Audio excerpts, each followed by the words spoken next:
வணக்கம். பனாமா செய்திகளின் தயாரிப்பிலான பார்வை நிகழ்ச்சியில் உங்களை மீண்டும் சந்திக்கின்றேன். நான் கமலி காளிதாஸ்.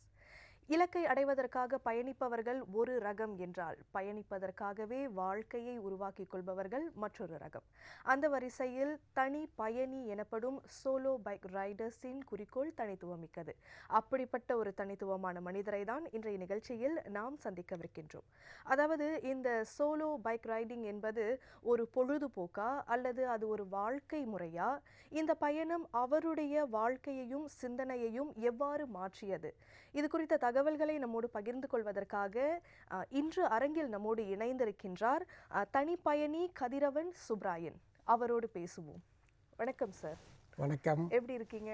நல்ல சுகமா நல்லா இருக்கிறேன். சரி சார், உங்களுடைய இந்த பைக் ரைடிங் இந்த பயணம் எப்படி தொடங்குச்சு சார்? ஓகே, என் பேர் கதிரவன், வயது 65.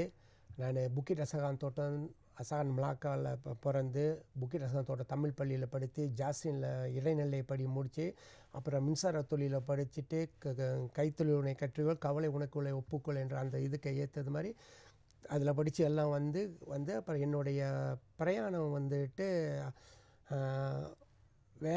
வேலையை ஆரம்பித்து 60வது வயசில் நான் ரிட்டையர் ஆகிட்டேன். எலக்ட்ரிக்கல் அண்ட் மெயின்டெனன்ஸ் மேனேஜர் அப்படின்ற பதவியிலேருந்து ஓய்வு பெற்று அதுக்கப்புறம் ஒரு சொத்துடைமையை விற்று அதில் இருந்து நான் பிரயாணத்தை செய்வோம் அப்படின்னு சொல்லி எனக்கு இந்த மரம் நடுறதுனா ரொம்ப ஆர்வம். ஸோ அந்த மூலமாக நான் போனது. சரி, இந்த பைக் ரைடிங்கில் உங்களுடைய முதல் அனுபவம் அதை பற்றி கொஞ்சம் சொல்கிறீங்களா? ஓ கண்டிப்பாக. ஓகே, முதல் அனுபவம் 2016 வந்துட்டு நாங்கள் கே பைக்கர்ஸ்னு ஒரு குரூப் இருக்குது. அவங்க எல்லாமே 11 மலாய்க்காரர்கள், நான் ஒண்டி தான் தமிழால். அதில் கூட சைனா பார்டர் வரைக்கும் போனோம். 12 பேர் போயிட்டு வந்த பிறகு அதுக்கு இரண்டாவதாக வந்துட்டு நான் BMW 800cc அந்த மோட்ரு வாங்கி போட்டு ஒண்டி மோட்டர் பைக்கை இந்தியாவுக்கு கொண்டு போய் இந்தியாவிலேருந்து கோவா வரைக்கும் ஓட்டிகிட்டு ஒண்டி அது ஒரு 2 வாரம் ட்ரிப்பு வந்துட்டேன்.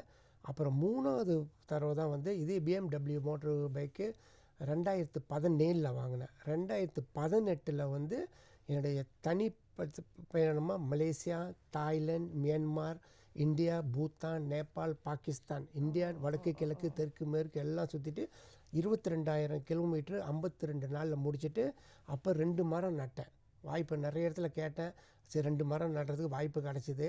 அதை முடிச்சுட்டு அதான் என்னோட இது எல்லாம் மன்னிக்கணும், அது 3வது முடிச்சுட்டு நான் வந்துட்டேன். இப்போ அடுத்தது பிறகு தான் சரி நல்லா இருக்குது, இது ஒரு நல்ல சிறப்பாக செய்யணும், மரம் நடுவோம். உலக வெப்பமயதல் எப்படி குறைக்கிறது தான் என்னோட குறிக்கோள். என்னுடைய அந்த கருப்பொருள் உலக வெப்பமயதல் எப்படி குறைக்கிறதுன்னு ஒன்று.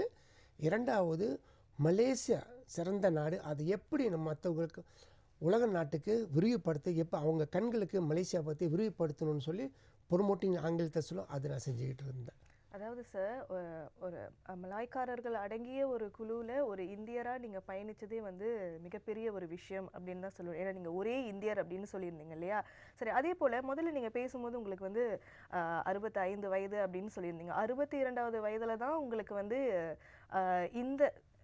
இந்த தனி பயணத்தின் மீது உங்களுக்கு ஆர்வம் வந்தது இல்லையா?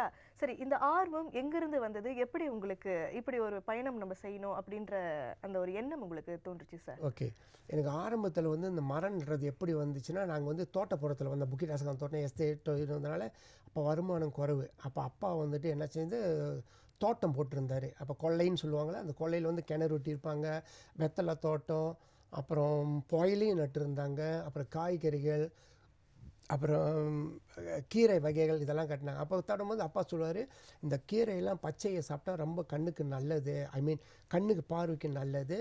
இன்னொன்று நீ அந்த மாதிரி அந்த கீரைகள் சாப்பிட்டா உடம்புக்கு சக்தி நல்லா கொடுக்கும் அப்படின்னு சொல்லி, அது என்னமோ தெரியல, அப்போ இருந்து அப்பா சொன்னது எனக்கு ரொம்ப ஈர்ப்பாயிடுச்சு. ஸோ அதனால் இந்த மாதிரி எங்கேயாச்சும் மரம் வெட்டினா கூட நான் போய் கேட்பேன், நீயா மரத்தை வெட்டுற, அது கிளையை மட்டும் வெட்டி விடு அப்படின்னு தைரியமாக போய் பேசியிருக்கிறேன். இந்த மரம் அவங்க வீட்டில் படுது, அதனால தான் வெட்ட சொல்லிட்டாங்க அப்படின்னு சொல்லி. அது மூலமாக ஆர்வம் தான் எனக்கு 2018 அந்த 6 நாட்டுக்கு போய் தடவை மரம் நட்டால் நல்ல வரவேற்பு கிடச்சிது. அதை பிறகு தான் நம்ம 60வது வயசில் ரிட்டையர் ஆகிட்டு 2 வருஷம் இதுக்காக பேப்பர் ஒர்க் செஞ்சேன். நான் தனியாக போயிட்டு ஒரு ரெஸ்டாரண்ட் சைனீஸ் ரெஸ்டாரண்ட் உட்காந்து பேப்பர் ஒர்க் எல்லாம் செஞ்சு 62 நல்ல வெல் பிளான் சொல்லுவாங்களே, நல்ல திட்டமிட்டு கடிதம் இதெல்லாம் எழுதி எல்லாம் ரெடி பண்ணி 62 போகணும்னு சொல்லி முடிவு பண்ணி போவோம். நம்ம கண்டிப்பாக எவ்வளோ மரம் நம்மளால் நட முடியுமோ நடணும். மலேசியா எவ்வளோ பேருக்கு இப்போ சிறப்பு செய்யணுமோ அறிமுகப்படுத்தணும் அப்படின்னு சொல்லி அதான் எனக்கு வந்து அப்பானால் அந்த தோட்டம் வச்சுருந்தார்ல, அதுலேருந்து வந்த ஆர்வம். அதாவது அந்த இயற்கையின் மீது இருந்த அந்த காதல் தான் வந்து உங்களை இவ்வளோ தூரம் கூட்டிகிட்டு போயிருக்கு அப்படின்ட்டு சொல்லலாம். ரொம்ப அப்போ உங்களுடைய இந்த பயணமே வந்து அந்த மரம் இதை வந்து ஒவ்வொரு இடத்துலையும் போய் நடணும் அப்படின்ற அந்த ஒரு நோக்கத்தோட தான் உங்களுடைய இந்த பயணம் அமைஞ்சிருக்கு இல்லையா? சரி சரி சார், இந்த பயணம் முழுக்க நீங்கள் எதிர்கொண்ட சவால்கள், நீங்கள் ஒவ்வொரு நாடாக போகிறீங்க, ஸோ அங்கே கண்டிப்பாக பல சவால்கள் நீங்கள் எதிர்நோக்கியிருப்பீங்க இல்லையா? அந்த சவால்கள் குறித்து கொஞ்சம் சொல்கிறீங்களா? ஓகே, இங்கேருந்து நான் ஆரம்பிக்கும் போது என்னோடய திட்டம் வந்து நிறைய பேருக்கு நான் சொல்ல மாட்டேன். என் திட்டம் என்னோடைய இருக்கும், எனக்கும் கடவுளுக்கும் தொடரும் அப்படின்னு சொல்லி தைரியமாக போயிட்டு இருப்பேன். முதல்ல ஆரம்பத்தில் பிள்ளைங்ககிட்ட கேட்டேன். 3 பிள்ளைங்க எனக்கு. மூத்த பையன் சிவா, 2வது பொண்ணு வந்து கவிதா, 3வது வந்து விஷாலினி, மனைவி பேர் கமலா. அப்போ பிள்ளைங்கிட்ட பேசினேன். பிள்ளைங்க சொன்னாங்க, இல்லைப்பா நீங்கள் எல்லாம் எங்களுக்கு இது படிப்பெல்லாம் முடிஞ்சு திருமணம் எல்லாம் முடிஞ்சு வச்சுட்டிங்க, வீட்டு கடை முடிச்சிட்டிங்க, கார் மோட்ரு கடை எல்லாம் முடிச்சிட்டிங்க, எல்லாம் முடிஞ்சு இப்போ நீங்கள் போகலாம்ப்பா அப்படின்னு. அது அம்மாட்ட கேட்டிங்களான்னு கேட்டாங்க. அப்போ தான் அம்மாட்ட போய் மனைவிக்கிட்ட கேட்டேன். இந்த மாதிரி போகும்போது அங்கே ஒயின்னு பிடிச்சிக்கிட்டாங்க. பிடிச்சிட்டு அப்புறம் அவங்ககிட்ட எடுத்து சொன்ன பிறகு அதுக்கப்புறம் ஆரம்பித்து போய்கிட்டே இருந்தேன். ஆரம்பிக்கும் போது ஒரு சில நண்பர்கிட்ட சொல்லும் போதே அவங்க நெகட்டிவான அதாவது தகவல் கொடுத்தாங்க. வேண்டாம், உனக்கு என்ன வயசு 62 ஆச்சு, இதுக்கு மேலே போய் ஏன் சுத்தப்போ எதுவும் ஆச்சுன்னா கஷ்டம், அதெல்லாம் வேண்டாம், பேரப்பிள்ளைங்க இருக்குது, ஒரு பேரப்பிள்ளை அப்போ நீ இருக்கிற, நீ அதெல்லாம் போக வேண்டாம்னாங்க. நான் நினச்சேன் இல்லை, முடிவு பண்ணிட்டேன், போய் ஆகணும் அப்படின்னு சொல்லி முடிவு பண்ணிவிட்டு அப்புறம் இதுக்கு பணம் வேணும்னா ஒரு சொத்துடைமையை விற்றேன். கெப்போங்கில் இருக்கிற ஒரு சொத்துடைமையை விற்று கடை வீடு விற்று அந்த கிடைச்ச காசில் போனேன். ஒரு சில நல்ல நண்பர்கள் வந்து கேட்காமே பணம் உதவி கொஞ்சம் எல்லாம் கொடுத்தாங்க. அது சின்ன உதவி இருந்தாலும் அதை என்னை பொறுத்த வரைக்கும் கேட்காமே கொடுத்த நல்ல மனிதர்களாக இருக்காங்க. அவங்க கொடுத்து அதுக்கப்புறம் வெல் பிளான் நல்லா திட்டமிட்டு போனேன். போகும்போது சவால்கள் சவாலே வந்து நெகட்டிவான இன்புட் அவங்கக்கிட்டலாம்.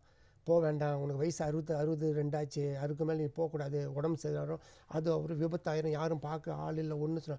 ஆனால் விட்ட கடை எனக்கு வந்துட்டு விடாமுயற்சி, தன்னம்பிக்கை, அந்த பாசிட்டிவ் திங்கிங்கு, எடுத்த கடை ரிவர்ஸ் போட்டு பின்னால் வர்றது, இதெல்லாம் எனக்கு அறவே பிடிக்காது. போய் ஆகும்னு சொல்லி ஆரம்பத்துலேருந்து போனேன். போகிறது வந்து எல்லாமே ஒரு கடவுளை ஆசீர்வாதத்தினால எந்த ஒரு ப்ராப்ளமும் இல்லை. எங்கே என்னோடய ப்ராப்ளம் ஆரம்பிச்சுன்னா, ரஷ்யாவிலேருந்து மொங்கோலியாவுக்கு போனேன். மொங்கோலியா போகும்போது அது மணல் புயல் அடித்து அதில் நான் மாட்டினேன். நான் வரவே முடியல, காற்று அடிக்குது. திடீர்னு பின்னால் ஒரு கார் வந்து அந்த கார் வந்துட்டு என்னை வெட்டிட்டு போய் அது ஒரே ரோடு தான், எல்லாம் பாலைவனம், ஒரே ரோடு வர்றது போகிறது, இதுதான் இது வேறு எந்த ரோடும் இல்லை, ஸ்ட்ரெயிட்டாக இருக்குது. இங்கேருந்து பார்த்தா அந்த பக்கம் தெரியும். அந்த மாதிரி பார்க்குற ஒன்றுமே தெரியல, அப்படிப்பட்ட மணல் புயல். அப்புறம் ஒரு கார் வந்து என்னை கண்ணாடி இறக்கி என் கூட வா அப்படின்னாங்க. அப்போ மெதுவாக 4 சிக்னல் போட்டுக்கிட்டே போய் ஒரு 4 கிலோமீட்டர் போன பிறகு அவரை ஓவர்டேக் பண்ணிவிட்டு நான் நன்றி அப்படின்னு சொல்லிட்டு போயிட்டு கொஞ்சம் தூரம் முன்னுக்கு போனோன்னா கண்ணாடியில் பார்க்க நான் காடியை காணல. இப்போ என்னாச்சு அப்படின்னு சொல்லி சந்தேகப்பட்டு நான் இறங்கி தேடுறேன், காடியே காணோம். இப்போ ஏதோ ஒரு சக்தி நம்மளை காப்பாற்றிருக்கு அப்படின்னு, அது ஒன்று தான் பெரிய இது. இன்னொன்று வந்து பிரேசில் போவிஸ்தான்ற இடத்துலேருந்து தென் அமெரிக்கா, சவுத் அமெரிக்காவில் வடக்கில் இருக்கிறது குயானான்னு ஒரு 464 கிலோமீட்ரு. அது எனக்கு பிடிச்சது 4 நாள். அது வந்து எல்லாமே வந்து மண் ரோடு, செம்மண். நாங்கள் போனது ஃபுல்லாக மலை, எல்லாம் சேறு சகதி. 3 தடவை மோட்ரு விழுந்துச்சு. 3 தடவை மோட்ரு இருந்து அது ஆளுக்கு வர 2 பக்கமும் காடு, ஜிபிஎஸ்ஸு, கூகுள் மேப்பு எதுவுமே கிடைக்காது. மோட்ரு சின்ன மோட்ரு போக முடியாது, காருங்க போக முடியாது, வேன் போகலாம், பெரிய பெரிய ட்ராக் மட்டும்தான் போக முடியும், பஸ்ஸு எதுவுமே இல்லை. அப்போ போகும்போது மோட்ரு வந்துட்டு 3 தடவை விழுந்துருச்சு. அப்போ ஏன்னா வழுக்கல் 20 கிலோமீட்டர் போகும், மின் டயர் இப்படி போகும், பின்னல் டயர் அப்படியே விழுந்து வெயிட் பண்ணும். 25 நிமிஷம் 20 நிமிஷம் அப்படி வச்சு சமயத்தில் அரை மணி நேரம் இருந்து யாராச்சும் அந்த பெரிய மோட்டர், நான் பாய்க்கிற மோட்டர் BMW R1200 சிசி, அது பெரிய தூக்க முடியாது. அப்போ வெயிட் பண்ணிகிட்டு இருப்பேன், வந்து தூக்கி அப்புறம் மெதுவாக போய் கடைசி நாள் 4வது நாள் அது மொத்தம் 464 கிலோமீட்டர். கடைசி நாள் 90 கிலோமீட்ரு எனக்கு 7 ஹவர் பிடிச்சிச்சு. அந்த மண் ரோடு வந்து வரவங்கலாம் கேட்குறது, அந்த தார் போட்ட ரோடு இன்னும் எவ்வளோ தூரம் இருக்குது சொல்லி அந்த 90 கிலோமீட்டர் 7 ஹவர் பிடிச்சிது. அவ்வளோ மெதுவாக போய் போனேன். அப்புறம் இன்னொரு சேலஞ்ச் என்னென்னா, போயிட்டு இருக்கும்போது எனக்கு பின்னால் வந்து எப்போதும் தண்ணி வச்சுருப்பேன். அந்த தண்ணி வந்துட்டு கீழே விழுந்துருச்சு. டீஹைட்ரேட் ஆயிடுச்சு எனக்கு. தண்ணி சத்து இல்லை. அதனால் அப்படியே மயக்கம் வர மாதிரி அந்த ஜேக்கெட்லாம் கழட்டிட்டு ஹெல்மெட்லாம் கழட்டி வச்சுட்டு இருந்தேன். தண்ணி இல்லை. அப்போ ஒரு ட்ராக்காரங்க வந்தாங்க. அவங்ககிட்ட கேட்டால் அவங்க தண்ணி கொடுத்தாங்க. 1 லிட்டர் தண்ணியை முக்காது குடிச்சு கொஞ்ச நேரம் உட்காந்து அப்போ எல்லாம் ஓகே. அதுக்கப்புறம் தான் பண்ணேன். இது 2 இது. இன்னொரு இன்சிடெண்ட் வந்துட்டு அர்ஜென்டினாவில் நடந்துச்சு. அந்த ரோடு அடித்த காற்று 5 தடவை இந்த ரோட்லேருந்து அங்கிட்டு போயிட்டோம். அப்படி போட்ட காற்று. அப்போ அவங்க சொன்னாங்க, ஒரே ஒரு பெட்ரோல் ஸ்டேஷன் தான் இருக்குது, வீடு இல்லை. அவங்க சொன்னாங்க, கத்தி எப்போதும் வழக்கமாக 60 கிலோமீட்டர் 90 கிலோமீட்டரில் அடிக்க வேண்டிய காற்று இப்போ வந்து 115 120 அடிக்குது. மோட்டருக்கு சின்ன கடிக்க ஆபத்து அப்படி சொல்லி பெட்ரோல் ஸ்டேஷனுங்க. அப்பதான் நானும் வரும்போது ரொம்ப கஷ்டப்பட்டேன். இந்த ரோட்லேருந்து அந்த பக்கம் தள்ளிடுச்சு 5 தடவை. இங்கே ஹோட்டலுக்கு தங்கிட்டு போகணும். அப்புறம் அவர் சொல்லி தங்கிட்டு அப்புறம் தான் போகணும். அப்படிப்பட்ட ஆபத்தான ஒரு ரோடு. அதாவது சார், வாழ்க்கையில் நம்ம இலக்கை அடையிறதுக்கும் சாதிக்கிறதுக்கும் வயது ஒரு தடை இல்லை அப்படின்றத வந்து நீங்கள் வந்து நிரூபிச்சிருக்கீங்க அப்படின்னு தான் சொல்லணும். சரி சார், இப்போ நீங்கள் 62 வயதில் வந்து உங்களோட இந்த பயணத்தை வந்து ஆரம்பிச்சதா சொல்லியிருந்தீங்க. 3 வருஷம் 5 மாதம் பயணம். ஓகே, முதல்ல 62 வயதில் நீங்கள் இந்த பயணத்தை நீங்கள் தொடங்கும் போது ஒரு இடத்துலேருந்து இன்னொரு இடத்துக்கு போகிறதுக்கு ஒரு இத்தனை ஹவர்ஸ்க்குள்ளே நீங்கள் போயிடுவீங்க அப்படின்ற மாதிரி இருக்கும்.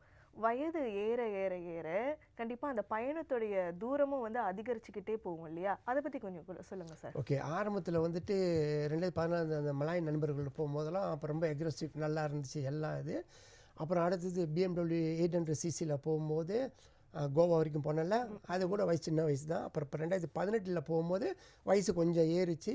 இருந்தாலும் அந்த விடா முயற்சி நம்ம சாதிக்கணும், செஞ்சு பார்க்கணும், ஏன் விடணும் அப்படின்னு சொல்லி என்ன அதில் ரொம்ப முக்கியமாக அடுத்தது போகும்போது என்னை மனைவிட்டு அடிக்கடி சொல்லுவேன், கமலா ஒன்று கிடைக்கணுன்னா ஒன்று இழந்தாகணும், ரெண்டுமே ஒரே இதில் கிடைக்காது. அதனால் நான் இது போய் தான் ஆகணும் அப்படி சொல்லிட்டு போய் வயசு ஏற ஏற என்ன நான் முக்கியமாக நான் கடைப்பிடிக்கிறது என்னன்னா, காலை உணவு நம்ம தமிழில் பசியாடுறதுன்னு சொல்லுவோம், ஆங்கிலத்தில் பிரேக்ஃபாஸ்ட் நான் சரப்பான் பாய்க்குன்னு சொல்லுவோம். அதை மட்டும் மறக்கவே மாட்டேன்.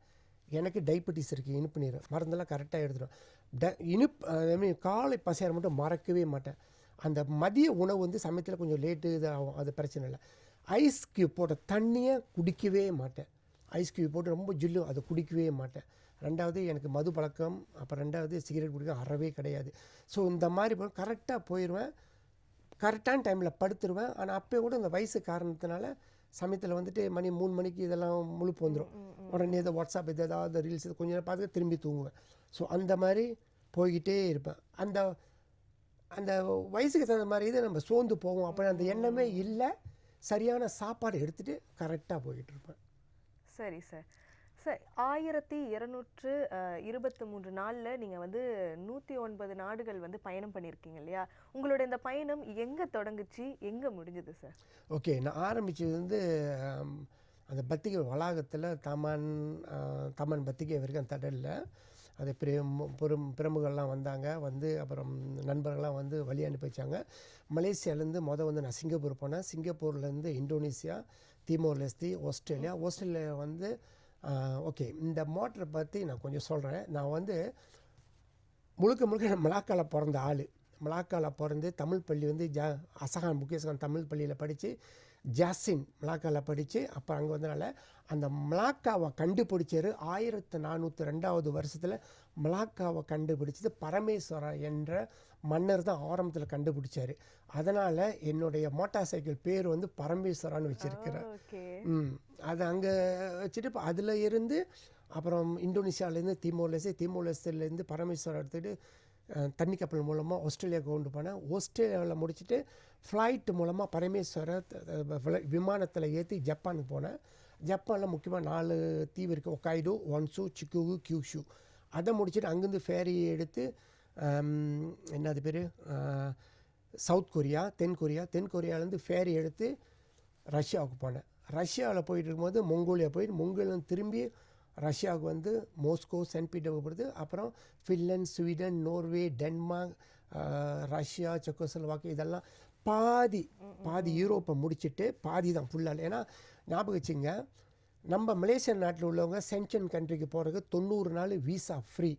அந்த எல்லாத்தையும் கவர் பண்ணுறது 90 நாளில் முடியாத காரியம். அதனால் நான் நல்லா பிளான் பண்ணி பாதியாக பிரிச்சுட்டேன். பாதி பிரிச்சுட்டு ஃப்ரான்ஸில் இருந்து மோட்டார் பைக்கை பரமேஸ்வரா ஃபேரி மூலமாக யூகே போயிட்டேன், யுனைடெட் கிங்டம். அங்கே போய்ட்டு ஸ்காட்லாந்து ஃபேரி மூலமாக திரும்ப அயர்லாந்து ஃபேரி மூலமாக திரும்பி யூகே வந்து லண்டனில் இருந்து மோட்டார் பரமேஸ்வராவை ஃப்ளைட்டில் ஏற்றி வெங்கூவர் கனடா கொண்டு போயிட்டேன். வெங்கூவர் கனடா போய் கனடாவிலேருந்து ஓட்டிக்கிட்டு அலாஸ்கா போய் அலாஸ்காவில் தான் வந்து -2 டிகிரி செல்சியஸ் 5 கோஸ்டியூம் போட்டேன். குளிர் 5 கோஸ்டியூம். என்ன ஒன்று பரமேஸ்வராவில் ஒரு இந்த அமௌண்ட் என்னதுன்னா அந்த பிடியில் வந்து ஹீட்டர் இருக்கும். அந்த ஹீட்டர் வந்து 2 க்ளோவ் போட்டு ஹீட்டர் பிடிச்சி அந்த சூடு வந்து இது நம்ம அப்படியே ஏறும் நரம்பில், நல்லா இதமாக இருக்கும். அதை முடிச்சுட்டு திரும்பி கனடா வந்து அப்புறம் அமெரிக்காவை சுற்றிட்டு அப்புறம் சிக்காகோவில் இருந்து டொரண்டோ நைகரா வாட்டர் ஃபால் பார்த்து டொரண்டோ, ஒத்தாவா, மொன்ட்ரியல், கியூபெக் சுற்றி திரும்பி வந்து நியூயார்க்கில் வந்து ஃப்ளோரிடா அமெரிக்கா எல்லாம் முடிச்சுட்டு எனக்கு எப்படியாச்சும் ஆசை அந்த கோல்டன் பிரிட்ஜில் டவர் போகணும் அப்படின்னு. அதாவது சான் ஃப்ரான்சிஸ்கோவில் போகணுன்னு 82 நாள் அமெரிக்காவில் இருந்து 28 ஸ்டேட்டை கவர் பண்ணேன். அதை முடிச்சுட்டு அங்குள்ள ஒரு நண்பர் ஒரு பழக்கம் பண்ணார், அவர் குமார்ன்றவர், இந்தியாவில் உள்ளவர். அப்புறம் அந்த மோட்ரு பரமேஸ்வரா அந்த கோல்டன் பிரிட்ஜில் ஓட்டிட்டு அப்புறம் லாஸ் ஏஞ்சல்ஸ் போனேன். லாஸ் ஏஞ்சல்ஸில் வந்து மோட்டார் பைக்கில் அங்கே ஒரு 4 நாள் பார்க் பண்ணிட்டு மோட்டர் பைக் பார்க் பண்ணிவிட்டு ஃப்ளைட் எடுத்து ஹவாய்க்கு போனேன்.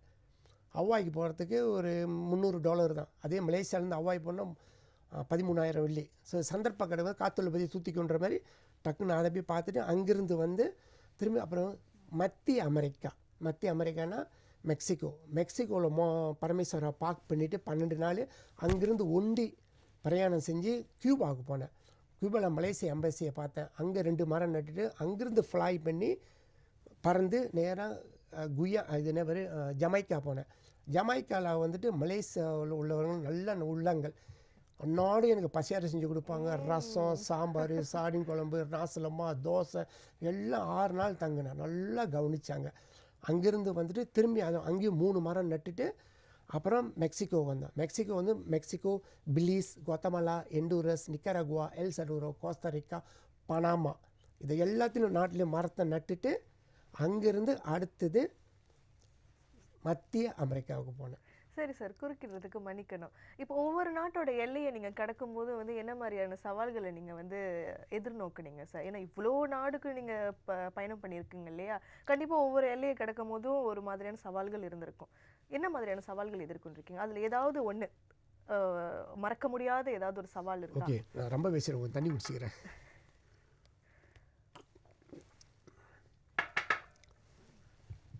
முக்கியமாக மோட்டர் ஓட்டுறவங்களுக்கு அது தெரிஞ்சிருக்கணும். நீங்கள் கேட்டது நல்ல நியாயமான கேள்வி.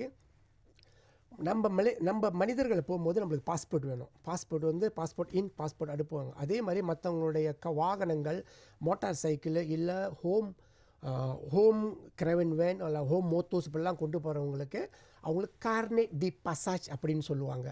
அது என்னென்னா பார்க்கும்போது ஒன்று சிம்பிளாக சொல்லணும்னா அந்த வாகனத்துக்கான பாஸ்போர்ட்டு சில நாட்டுக்கு அது தேவை. அது இங்கேயே எடுத்துகிட்டு போயின்னு 10 AM இல்லை. அதனால் நம்ம என்ன சில நாட்டில் வந்துட்டு டிஐபினா டெம்பரரி இம்போர்ட் பண்ணு, தற்காலிக பெர்மிட் நாட்டுக்கு போகிறதுக்கு. மலேசியா ஒன்று சொல்கிறேங்க, மலேசியாவோட பாஸ்போர்ட்டுக்கு எடுத்து போனாவே அந்த மலேசியாவில் வந்தானே ஒரு தனி மதிப்பு, தனி மரியாதை, தனி அன்பு வச்சுருக்கிறாங்க எல்லா நாட்டுலேயும். மலேசியானா அவ்வளோ ஒரு அருமையான நாடு. பேசுவோம் மலேசியா நல்ல நாடு, எனக்கு ரொம்ப பிடிக்கும். ஸோ இந்த மாதிரி இருக்குது. ஒரே இடத்துல தான் கொஞ்சம் பிரச்சனை வந்துச்சுன்னா அவங்க நிறைய கொஞ்சம் காசு கேட்டாங்க. அந்த நாடு பேர் நான் சொல்ல விரும்பலை. அந்த நாட்டுக்கு நான் ஃபேரி எடுத்து அங்கே போய் இறங்கின பிறகு உனக்கு இவ்வளோ காசு எல்லாம் கட்டணுன்னாங்க. வேறு வழியில். ஆனால் அந்த கார்னெட் என்கிட்ட இருக்குது. வெளியில் கார்னெட் இல்லை, இந்த கார்னெட் முடியாது, உனக்கு வேணும்னா இங்குள்ள கார்னெட் நீ எடுக்கணும், 2500 கட்டணுன்னாங்க. சரி, வேறு வழி இல்லை. அந்த கட்டிட்டு அப்புறம் தான் நான் போனேன். இது ஒரு இடத்துல தான் அந்த பிரச்சனை இருந்துச்சு. Okay sir. சார், இப்போ இந்த 109 நாடுகளுக்கு நீங்கள் பயணம் பண்ணியிருக்கீங்க இல்லையா? ஏதாவது ஒரு தருணத்தில் இந்த 109 நாடுகளுக்கும் மலேசியாவுக்கும் வந்து வித்தியாசம் இருக்குது அப்படின்னு நீங்கள் உணர்ந்திருக்கீங்களா சார்?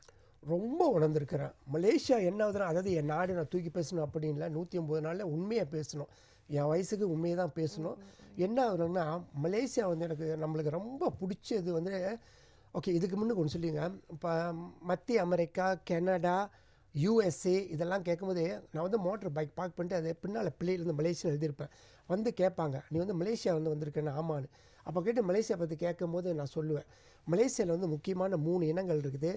மலாய்க்காரர்கள் அவங்க இஸ்லாமிங்க 70%, சைனீஸ் வந்துட்டு 18-20% இருக்காங்க, அவங்க கிறிஸ்தவங்க புத்தர்கள்.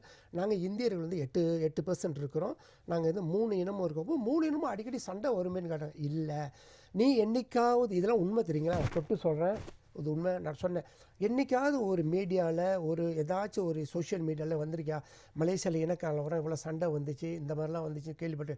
இல்லை. நாங்கள் அதுதான் எங்கள் மலேசியாவுடையது. என்னென்னா மலாய்க்காரர்கள், சீனர்கள், தமிழ் முக்கியமான இனம். நாங்கள் வாழ்கிற இடத்துல எங்கள் 3 இனத்துக்கு ஒன்று சேர்க்கறது ஒரே ஒரு மொழி, மலாய் மொழி. What is Malay language? That's is a national Malaysia language. Whether you like, உனக்கு பிடிக்குதோ இல்லையோ, நீ அந்த மலாய் மொழியை கற்று ஆகணும். மலாய்க்காரர்கள், அவங்க மலாய்க்காரர் மலாய் பேசுவாங்க. சீனர்கள், இந்தியர்கள், நாங்கள் 3 வந்து இந்த மொழியை கற்றுக்கிட்டு நடுவில் ஒரு மொழி வரும். அந்த மொழியில் தான் நாங்கள் வந்து மலாய் கற்றுக்கிட்டனால மலாய் வந்துட்டு நான் மலாய்க்காரங்கிட்ட மலாயில் பேசுவோம். நாங்கள் வந்து சைனீஸ் கிட்ட சைனீஸ் பேசுவாங்க. சைனீஸ் வந்து மலாய்க்காரங்க, சைனீஸ் வந்து இந்தியா கிட்ட பேச, எல்லாம் மலாயில். அப்போ ஒரே குரூப்பாக ஒரு சில நாட்டில் வந்துட்டு அந்த மொழி பிரச்சனை இருக்கனால பல பிரச்சனை. ஆனால் மலேசியாவில் அந்த பிரச்சனையே இல்லை. நம்ம 3 இனத்தையும் நல்லா ஒன்று பெருமனதோடு சொல்கிறேன், நம்ம 3 இனத்தையும் ஒன்றா நல்லா சேர்க்கறது ஒரே மொழி, தேசிய மொழி. அப்போ நான் சொல்லுவேன், அவங்களுக்கு எஸ்பிஎம்னா தெரியாது.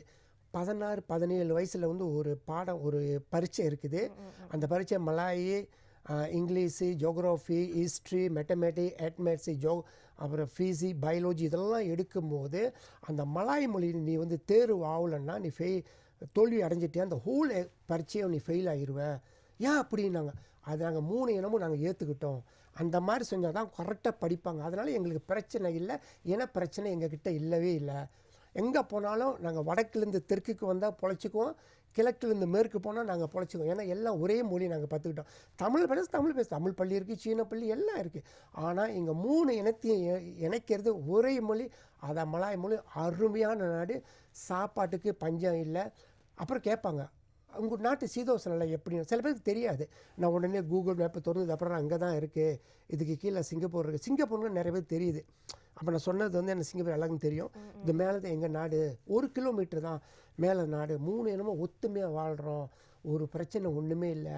அதாவது சார், நம்ம நாட்டினுடைய கல்வி, பண்பாடு, கலாச்சாரம் சார்ந்த தனித்துவமான விஷயங்களை வந்து நீங்கள் போகிற அந்த 99 நாட்டு மக்களுக்குமே நீங்கள் வந்து அறிமுகப்படுத்தி வச்சுட்டு வந்திருக்கீங்க அப்படின்னு தான் சொல்லணும். சரி சார், இந்த வயசில் நீங்கள் உங்களுடைய இந்த பயணம் வந்து ரொம்ப மிகப்பெரிய ஒரு விஷயம் அப்படின்னு தான் சொல்லணும். அந்த வகையில் இது வரைக்கும் உங்களுக்கு வந்து இதற்கு அங்கீகாரம் வந்து வழங்கப்பட்டிருக்கா சார்? அங்கீகாரம் ஆகும்னா இல்லை.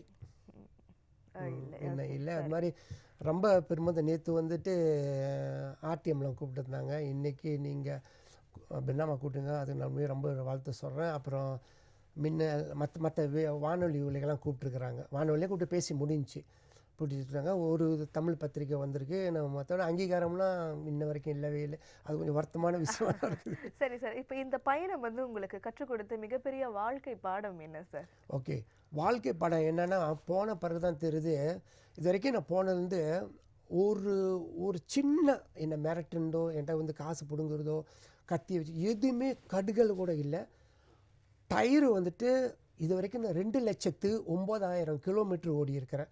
இந்த பிரயாணம் 2ஆம் தேதி ஜனவரி மாதம் 2023 ஆரம்பித்து 9ஆம் தேதி 5ஆம் மாதம் 26 வரைக்கும் 7 டயரு பின்னால் டயரும் மின் டயர் வந்து 6 டயரை மாற்றிட்டேன். ஒரு சின்ன ஓட்டையே ஆகலை. 2,09,000 ஓட்டல. ரெண்டாவது யாரும் என்னை மிரட்டும் இல்லை. நிறைய இடத்துல நல்ல நல்ல மனிதர்களை பார்த்து தெரியாதவங்களாம். இப்போ மத்திய அமெரிக்கா ஒரு கீழே வந்துட்டு ஜோனஸ்பர்க், சவுத் ஆஃப்ரிக்காவில் வந்துட்டு ஒரு இஸ்லாம்காரர் பார்த்து 8 நாள் அவர் ஊரில் தங்க வச்சு என் துணியை துவைச்சி கொடுத்து, காலையில் பசியார் லஞ்ச் அப்படின்னு அவங்க குடும்பம் எனக்கு பார்த்து கத்தி, நீ வந்து அந்த இறைச்சியெல்லாம் நீ சாப்பிட மாட்டேன், நாங்கள் உங்களுக்கு சமைக்க மாட்டோம், இந்த இறைச்சி இந்த ஒன்று ஆடு கோழி தான் நாங்கள் சமைப்போம், இதான் சமைச்சிக்கணும் பாருன்னு அவ்வளோ அழகாவது ஒரு நிச்சயதார்த்தம் நடந்துச்சு. அப்புறம் பிரேசிலில் போயிட்டு தான் ரொம்ப மோசம். என்ன மோசம்னா 2 மாதம் ஒரு வாரம் இருந்தேன். அந்த 2 மாதம் ஒரு நாள் 3 தடவை தான் நான் ஹோட்டலில் தங்கினேன். மற்றவங்க எல்லாம் கூப்பிட்டு என் வீட்டில் தங்கு என் வீட்டில் தங்குன்னு. ஏன்னா அங்கே வந்து ஒரு பெரிய சாதனை செஞ்சதுன்னா அந்த டைலிசிஸ். அதாவது ஒவ்வொரு நாட்டிலையும் போய் நீங்க வந்து ஒரு குடும்பத்தை சம்பாதிச்சிருக்கீங்க அப்படின்னு தான் சார் சொல்லணும். நிறைய நண்பர்கள்னு சொன்னா இது சரி வருமான்னு தெரியல. ஆனா ஒரு குடும்பத்தை சம்பாதிச்சிருக்கீங்க அப்படின்னு தான் சொல்லணும். நிறைய இல்லையா? குடும்பத்தை செஞ்சு ஆ, எல்லாரையும் சம்பாதிச்சிருக்கிறேன். சரி, நல்ல நல்ல ஓகே. மனிதர்களை பார்த்தேன். Okay sir. இப்போ இன்றைக்கு இருக்கக்கூடிய இளைஞர்கள், அதாவது இந்த இந்த இது இப்படி ஒரு சோலோ ரைடிங் போகணும் அப்படின்னு நினைக்கிற இன்றைய இளைஞர்களுக்கு நீங்க சொல்ல விரும்புற ஆலோசனை என்ன சார்? ஷார்ட்டா என்ன ஓகே. சொல்லுவீங்க? என்ன ஆகுதுன்னா இளைஞர்களை போகணுன்னா ஒன்று வந்துட்டு உங்களுக்கு படிக்க வேண்டியதில் படிச்சிடணும், வேலை செய்கிறத வேலைக்கணும், உழைக்க வேண்டியதை உழைக்கணும், பொறுப்பு திருமணம் எல்லாம் முடிஞ்சு நீங்கள் ஃப்ரீயாக இருக்கணும். ஹோம் சீக்னு சொல்லுவாங்க, வீட்டு நினைப்பு வரக்கூடாது, போதியமான பணம் இருக்கும், நல்ல தன்னம்பிக்கை துணிச்சு, ஆரோக்கியம் வேணும், விடாமுயற்சி வேணும், பாசிட்டிவ் திங்கிங். எனக்கு பாசிட்டிவ் திங்கிங் எல்லாம் கொடுக்கறது 1800 தமிழ் பாடல்கள் வச்சுருக்கேன். எம்எஸ் விஸ்வநாதனுடைய இசையமைச்சு கண்ணதாசன் பாட்டு, எம்ஜிஆர் சிவாஜி இந்த பாட்டை கேட்டுக்கிட்டு போவேன். இந்த மாதிரி என்ன ஒன்று வேகத்தை கண்ட்ரோல் பண்ணுங்கள், போகிறது கொஞ்சம் லேட்டாக போவீங்க. இன்னொன்று வந்து என்ன சொல்கிறேன்னா, இந்த இளைஞர்களுக்கு சொல்கிறேன்னா, நீங்கள் எப்படி வீட்டு விட்டு வெளியே ஆகுனீங்களோ நீங்கள் அதே மாதிரி வர்றதுக்கு உங்களோட பெற்றவங்க வந்து காத்துக்கிட்டு இருக்காங்க, உங்க கூட பிறகு பார்த்துக்கங்க. போகும்போது எப்படி போனீங்களோ அதே மாதிரி வரணும். திருமணம் ஆனவங்க வந்துட்டு போனவங்க முதுகெலும்பே நீங்கள் தான். உங்கள் மனைவி பிள்ளைங்களை வீட்டு கடை மற்ற பிள்ளைங்களை பக்கத்து எல்லாம் வந்து அந்த ஆண்களுடைய தான். போகிற மெதுவாக போயிட்டு அழகாக வந்து சேருங்க. ஸ்பீட் வேண்டாம், போகிறது ஒரு 10 நிமிஷம் லேட்டாக போகும் பரவாயில்ல, அது கொஞ்சம் வெள்ளனே எந்திரிச்சிருங்களேன். அந்த மாதிரி தன்னம்பிக்கை வேணும். மோட்டர் ஓட்டுறவங்களுக்கு டிசிப்ளின் இல்லைன்னா முடிஞ்சு. அதனால் கரெக்டாக போயிட்டு வாங்க. ஏன்னா போகும்போது வீட்டு விட்டு போகும்போது அதே மாதிரி வரணும். உங்களை 4 பேர் தூக்கிட்டு வரவள் நடந்துக்கூடாது. மேற்கொண்டு வந்தால் அது கடவுளுடைய சக்தி. நம்ம ஒன்று செய்யணும். அந்த மாதிரி டிசிப்ளின் வேணும்னு சொல்ல வரேன். ரொம்ப நல்ல ஒரு ஆலோசனை சார். சரி சார், இந்த குறுகிய நேரத்துல உங்களுடைய இந்த அனுபவங்களை பகிர்ந்து கொண்டதுக்கு மிக்க நன்றி. வாய்ப்பு இருந்தா நம்ம மீண்டும் சந்திக்கலாம் சார். வாய்ப்பு கொடுத்த உங்களுக்கு பிரணாம இதுக்கு உங்களுக்கு ரொம்ப நன்றி. நன்றி ஓகே, சார், நன்றி. நன்றி. ஆக ஒவ்வொரு பயணமும் ஒரு புதிய அனுபவத்தை வழங்குகிறது. ஒவ்வொரு சாலையும் ஒரு புதிய கதையை சொல்கிறது. ஒவ்வொரு இலக்கும் ஒரு புதிய நினைவாக மாறுகிறது. அந்த நினைவுகளுக்கு பின்னால் இருக்கும் திட்டமிடல், உழைப்பு, பொறுப்பு, மன உறுதி மற்றும் சாகச உணர்வும் தான் ஒருவரை வெற்றி பெற செய்கிறது. மீண்டும் அடுத்தடுத்த நிகழ்ச்சிகளில் உங்களை சந்திக்கும் வரை உங்களிடமிருந்து விடைபெறுகிறேன். நான் கமலி காளிதாஸ். நன்றி, வணக்கம்.